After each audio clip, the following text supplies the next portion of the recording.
million viewers to 2 million viewers, end quote, which is an absurd assertion. One of the big questions is, will this affect Donald Trump? His people seem so ardently supportive of him. They seem so impassioned with him. It doesn't seem to matter what he does, what he says. Will they still vote for him? Jim Glasgow is a plumber from Iowa City who supports Trump, and he says it's just a marketing ploy. Quote, this is just Trump's way of generating interest in the debate and upping the number of people that will watch. Oh, yeah, he'll be there, end quote. So we'll see what Mr. Glasgow thinks when Donald Trump doesn't show up tonight. I was pulling my hair out yesterday because this is what is happening. I was pulling some hair out at some friends who were like, well, he's right. There shouldn't be. Why do we have so many debates? He's moved on from that. I'm like, that is not his original reason for not being there. He didn't originally come out and say, this is too many debates. I've done enough. I've got this charity thing. His original reason is because he's a big fat baby and doesn't want Megyn Kelly there. That's his original reason. It's like they've all, and of course, I said, of course now he's like any other politician. Let's be fair. They all would do it. They would come up with other reasons to make themselves not look like a baby, but they don't see it. They really believe it. What's more disturbing really is the things that they believe, which leads me to the next quote. I'm sorry, and I'm glad you didn't tell me who they are, but your friends are morons. The idea... No, when it comes to Trump, these are very smart people, but when it comes to Trump, they are. Take Trump out of it. The idea that fewer debates is ever good for America is anti-American.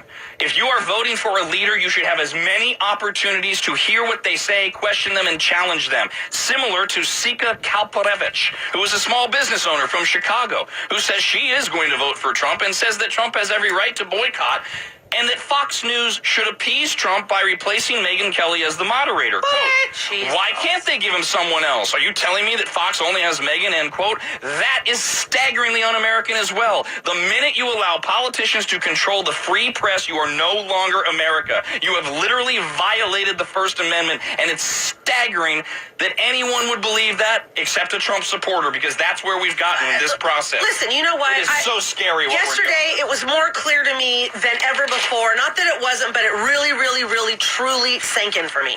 When you said, we get the leaders we deserve. And you know what? Honestly. Eventually. You know what? Yes. When you said that's un-American, there are so many un-American things we constantly say and do on a daily basis.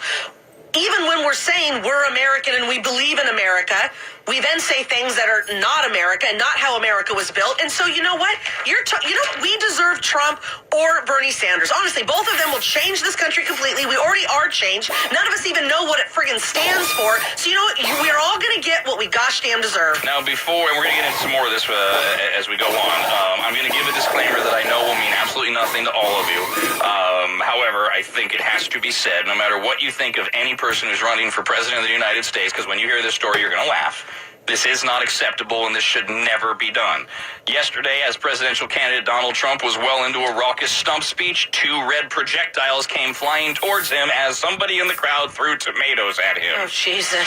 28-year-old Andrew Joseph Alameo had somehow snuck the tomatoes past Secret Service agents and hurled them towards the GOP front ramp runner, disrupting his attack.